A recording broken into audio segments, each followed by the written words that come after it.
theme of the Rite of Spring is a day and a night in the lives of the ancient Slavs.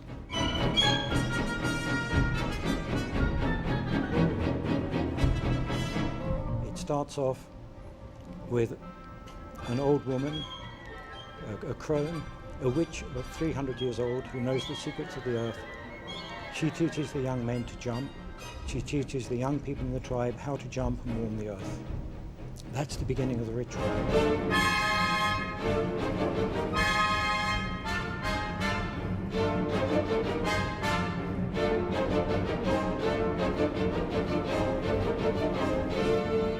At the high point of the ritual, an old man is brought in, a sage, the oldest and the wisest.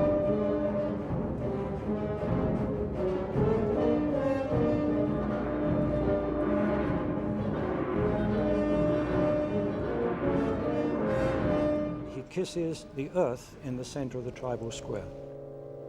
He links the earth with the energies of the sun god, Yorilo. And immediately his energies come down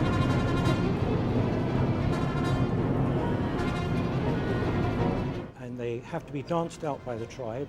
The tribe have to work hard to control these energies. And then they dance them into the earth, and these are the energies that make the crops grow, makes the animals reproduce, etc. So that's life for that year.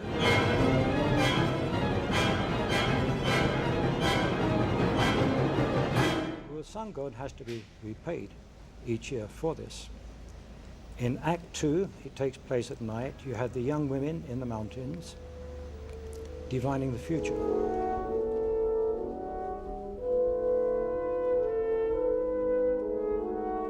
One of them has to be chosen as the bride of the sun god. And they're walking in a circle. One of them stumbles. Then she stumbles again, and that is the signification that she has been chosen by Yorilo to be his bride.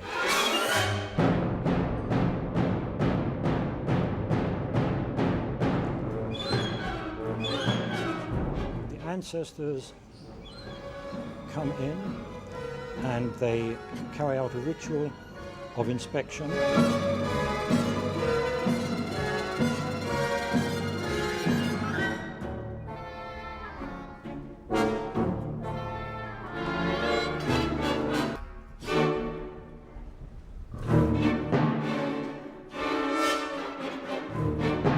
And eventually she has to dance this sacrificial dance whereby she dies, and she dies to save the tribe, she dies to save the earth. And at the end, she's lifted up by the oldest, the ones in the bearskins, and presented to the sun god Yorilo. And she joins with him in a kind of a mystical union. And those were the beliefs of the ancient Slavs, according to Nicholas Roerich.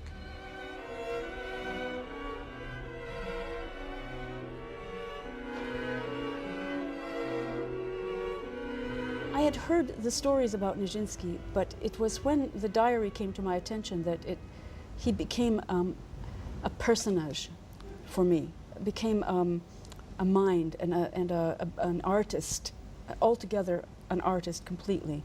And then while I was at university, I discovered in the library at Berkeley that they had wonderful documentation on the Ballet Russe because Nijinsky and Pavlova had been there.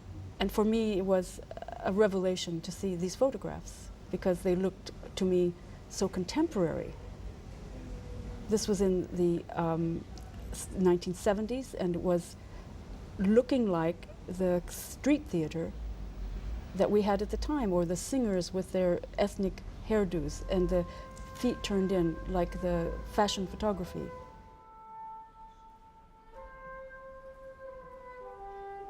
These photographs for me were a kind of icon. They said more than they seemed to say. And I just kept looking at them and trying to understand that ethos that they created, this internal focus, this vulnerability, this refusal to play the game of theater as it was known at that time. but to turn back the clock and find out what can we, if we jump a millennium, what can we bring forward? How can we move into the new millennium with the secrets that were lost?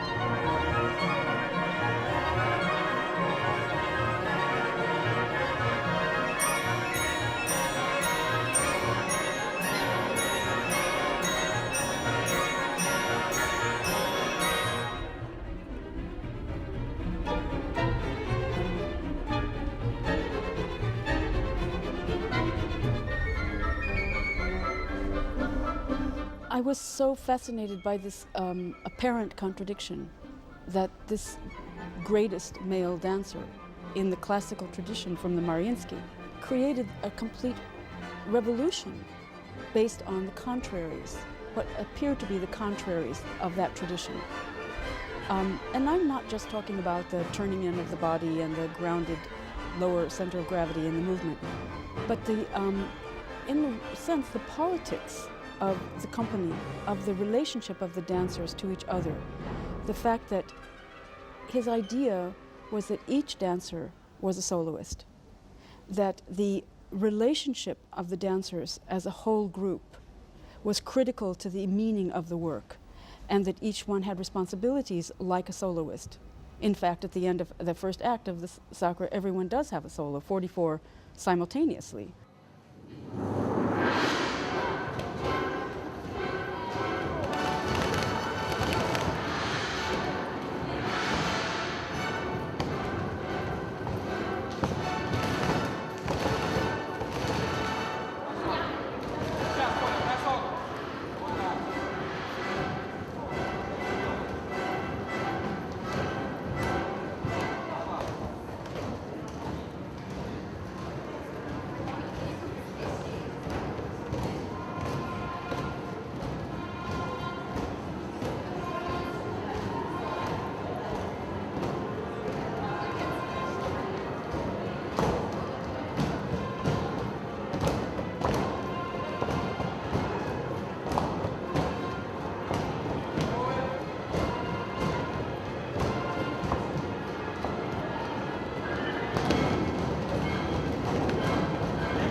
Оля, ты не попадаешь во второй секции, 3, 4, 6, бросок, раз, 4, не делаешь удара.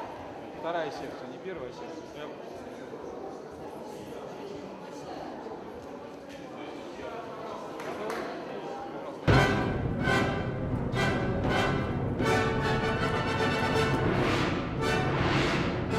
Important things happen everywhere, not just in the center. And this is particularly paradoxical. The decentralization of everything at the beginning is something we don't see in dance until Merce Cunningham, really. This importance of any place on the stage. But it's this wonderful development from individual responsibility and the animation of all space, concentrating more and more and more till the final sacrifice at the end, where everything comes together. The first piece that Nijinsky created was L'après-midi d'une faune, the afternoon of a faun, which he actually did in secret because it was the complications of the time when Fokine was leaving Diaghilev and Nijinsky was ascending in this role as choreographer. And he actually made the choreography in his apartment in St. Petersburg. And so, in a sense, he discovered minimalism by default, we can say, because here was the armoire and here was the end of the room, and he could only travel this way, turn around, and come back. And so we have this wonderful two-dimensional movement. He discovered the possibilities of limiting the space.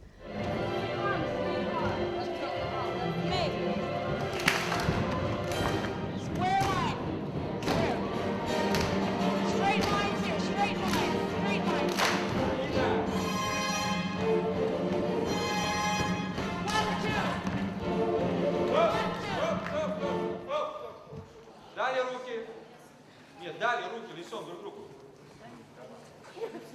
Раз, быстрый поворот. 2. 3, 4, 5, 6, 7, 8. 9, 10.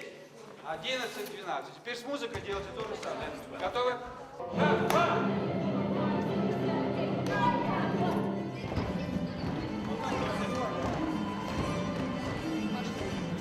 In the Sacre du Printemps, with 47 people and the whole stage open, restriction is still the fundamental principle that Nijinsky is working with, to limit the range of movement in order to, as Jacques Rivière, one of the critics at the time, said, to magnify meaning, he limits the resources. He brings movement back to its etymological beginnings and to its ultimate simplicity. With Le Sacre du Printemps, he created a primer of possibilities which haven't begun to be exhausted.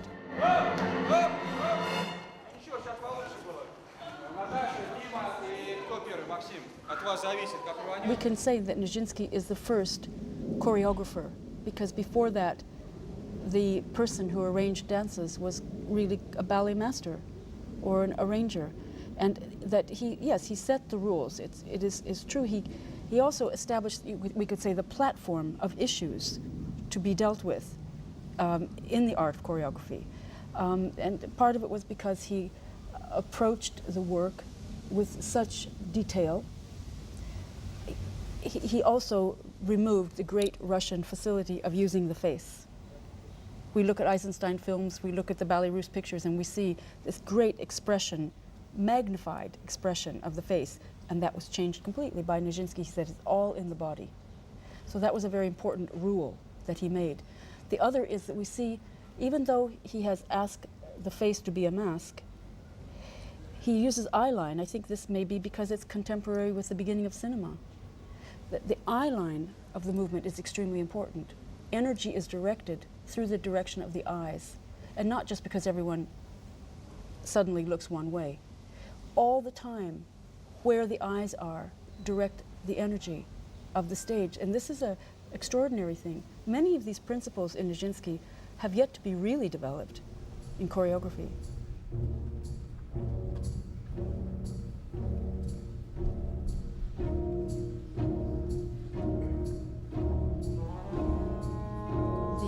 The first night of Le Sacre du Printemps at the Théâtre des Champs-Élysées was a fiasco in one way. The public was shouting. I mean, there were actually fistfights in the audience. We tried to track the police records from this time to see if there was actually riot control, but they had burnt. Diaghilev said, "Let them hiss, let them snarl." He said they will come to recognize this as a great work of art. Rurik said that maybe the music of Stravinsky had called out the primitive in them, and people were expressing themselves as they might have done in the Stone Age. In one of the boxes in the Champs-Élysées was Gertrude Stein and Alice B. Toklas, with this American photographer, Carl Van Vechten, who wrote about being there that night. And he says he remembers that he was sitting there and watching so carefully and listening so carefully, and all of a sudden his head started to hurt, and he couldn't figure out why his head was hurting so much, and somebody behind him was beating the rhythms of the music on his bald head. And so he said, this is obviously bringing out the madness, this kind of primitive madness in all of us.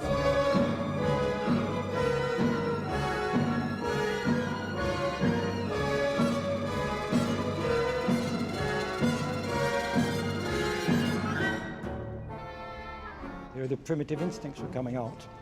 But one thing he found rather fascinating was that the riot didn't only take place on the first night.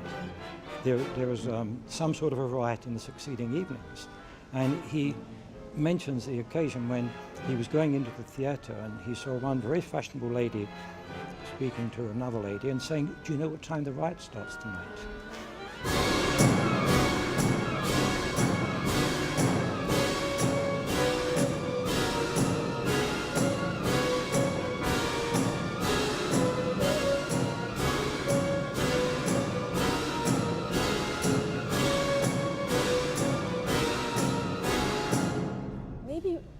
Was the idea of rebirth, the idea of an older world that, of course, the audience was part of, coming to an end.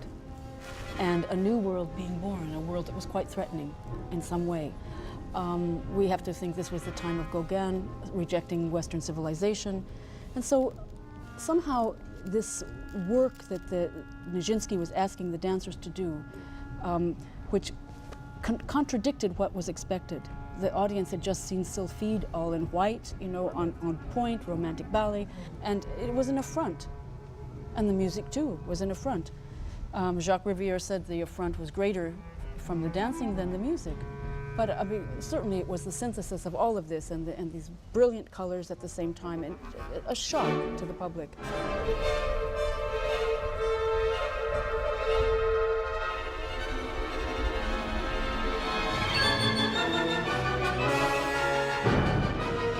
But I think the idea of the dancers having this power that they had from the earth, and having the power to change their destiny in front of the public.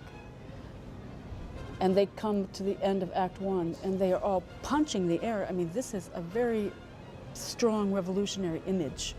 And I don't think that this was lost on the Parisian public. On some subconscious level, they understood that there had been a seismic shift in that half hour when they saw the Rite of Spring. The rules had changed. Nijinsky had changed the rules, and so had Stravinsky.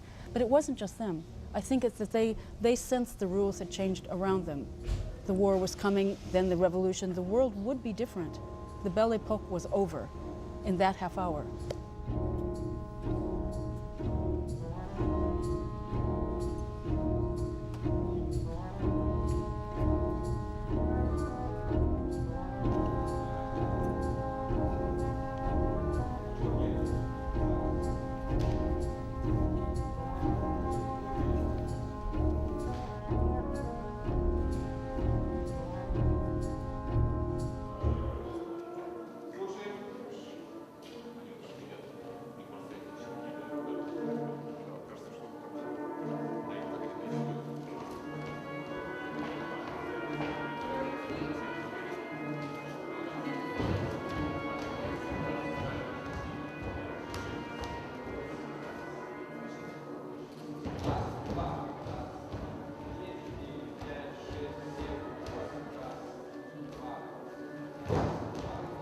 The heads of opera houses around Europe, with whom Diaghilev was contracting for the next season, refused to take any work by Nijinsky, whether Sacre or Jeu, even Faun at that point.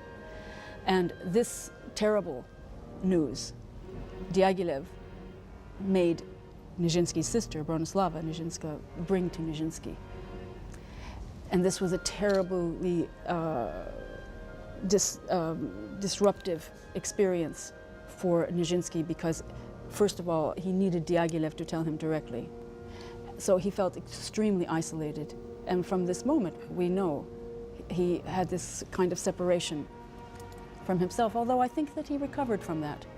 I think you have to be very careful not to write the history of Nijinsky's mental problems from the riot at the Champs-Élysées, because he later did Till Eulenspiegel. He did a lot of very interesting work in the 4 years after, 5 even years after the Sacre.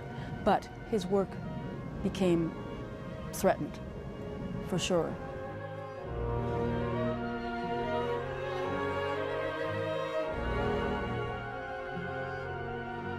This represented for us an attempt to restore Nijinsky as an artist. To me, Nijinsky is the equivalent of Picasso. Imagine the world of art without Picasso, without the proof of Picasso's work. But the problem with theater is that that proof is in people, and people are changeable, and people, even from night to night, as dancers, will be different, and actors will be different, even with a script. And so it's a very flexible, malleable art form. But I think we can truthfully say that by our intention, we are as close as we could get. And what more can we do?